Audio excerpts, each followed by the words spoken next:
CTOS Threat Monitoring Report number 193A. Subject, Aiden Pierce. On October 26, 2012, at 16:30 Central Time, CTOS network security detected multiple breaches in our system. This was a level 3 network intrusion. On-site surveillance cameras and first-hand eyewitness confirm Aiden Pierce at the site of the intrusion. We now have solid confirmation that Pierce can breach the CTOS Populous database at will. This grants him access to names, salaries, occupations, and countless clusters of private information. Attempts to track and block his access points have proven unsuccessful. It was the surprise announce of last year. It's very good to see a comeback this year. John, appreciate you talking to us today about Watch Dogs. How you doing? It's great. Like being in 2E3, knowing we had 2E3 to go was an interesting experience. First year was we cannot tell you anything, but we need to show the basics of the game. And we managed to excite people a lot with the basic stuff. This year, we can show the blackout, we can show a lot more on how you can express yourself with the hacking. And it's been thrilling to see that we still can bring something special that differentiates itself from the other games out there. It was an impressive debut last year. Do you guys feel a little bit of pressure in the last 12 months to have to deliver it again? Oh, absolutely. I think everybody in the team, have quite a seniority in the industry, and I think they all fully comprehend what's going on, right? Like when you hit so hard at the first exposure, then people have huge expectation, and nobody wanted to, the pressure was just a challenge for them, and also an opportunity to, for once, being a game that will be huge and relevant, in the industry. So I think that was exciting. We brought some pretty bold elements in gameplay this year, like in the demo on the stage at Sony. People were nervous to see how people would react to it, to make sure that they would get it, they would see something fresh and new again, and continue to see that Watch Dogs can be a real fresh experience, a breath of fresh air for the players out there. What was the build that you guys had at Sony's conference this year? I mean, is that, were you working on that up to the actual conference itself to get it polished and finished? Well, definitely certain elements are getting polished all the time, right? Like when certain area, the graphics, the sound of certain elements.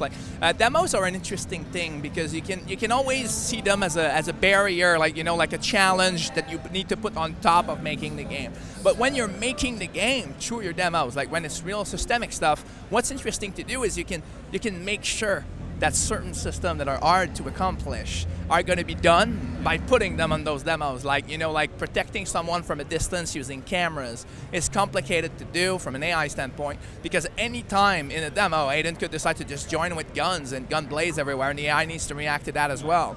So we don't want to lie, but we want to show something that we really deeply want to execute. So the demo was a good way of saying, let's put the risky stuff and some of the risky stuff we don't have yet, and continuing to push the game forward. That's pretty much how we've built, everything, making sure that the risky elements add the proper attention so they don't get cut and we end up with something that would be, let's say, a bit more generic.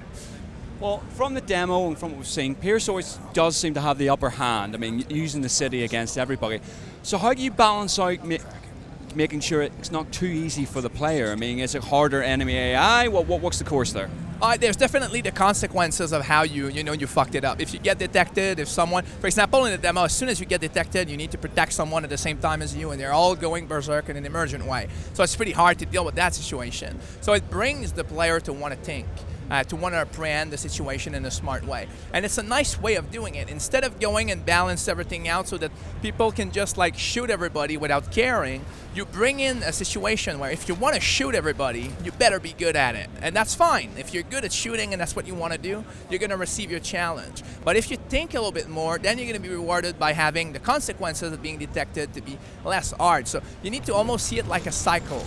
Someone who loves shooting will be challenged because he's going to go straight at it. Someone who wants to think should be able to completely dodge the shooting if he's really good at it. And if he fucks it up, then he needs to improvise with the flow. So it's not about it becoming easy. It's more about it becoming rich and deep. If you get detected and you follow the last guy, for example, he can flee systemically, take a car, call his friend, other shit goes up, other cars shows up.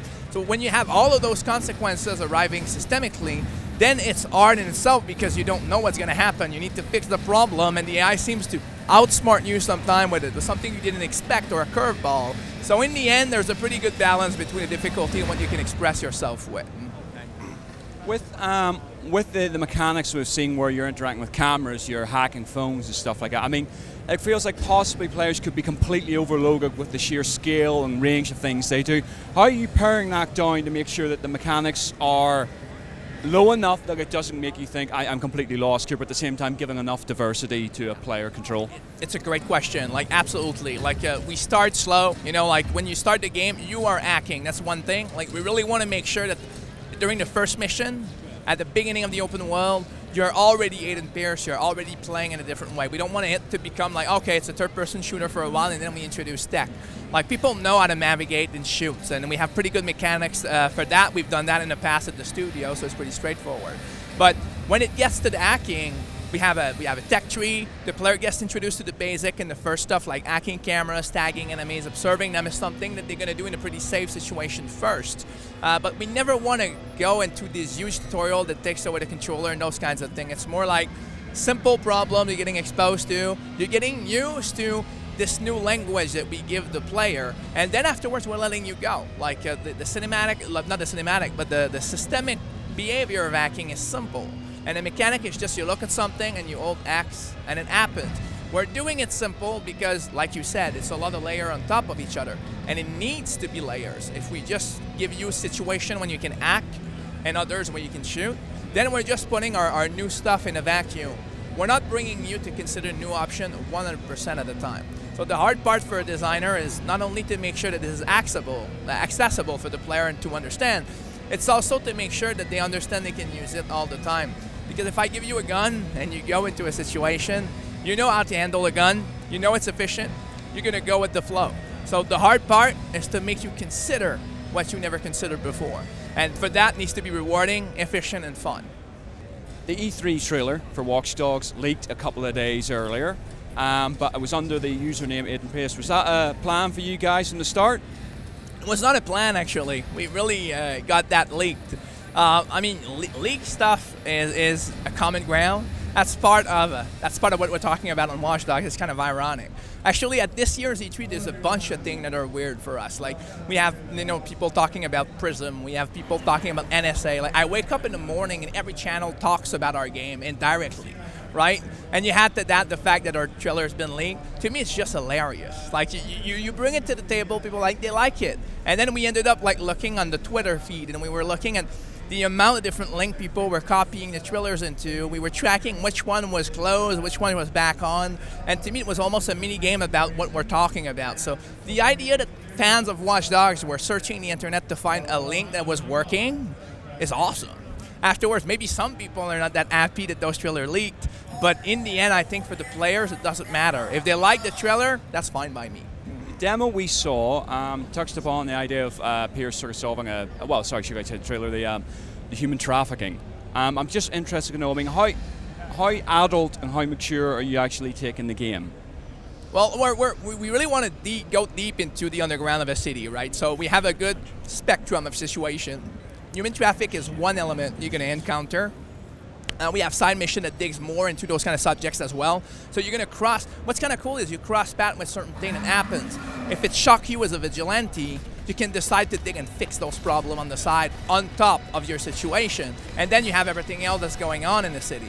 The one thing we really had to be careful of, though, is the tone of the game. The tone is pretty serious, so we need to make sure that there's a balance in there. I certainly don't want to be the guy who shows like the darkest sides of humanity 100% of the time, right? So being able to invade every phone, every interior, and listen to the people's lives gives us the ability to sometimes see beautiful human moments, like families, hint at kids without having them on the streets, and all of that stuff.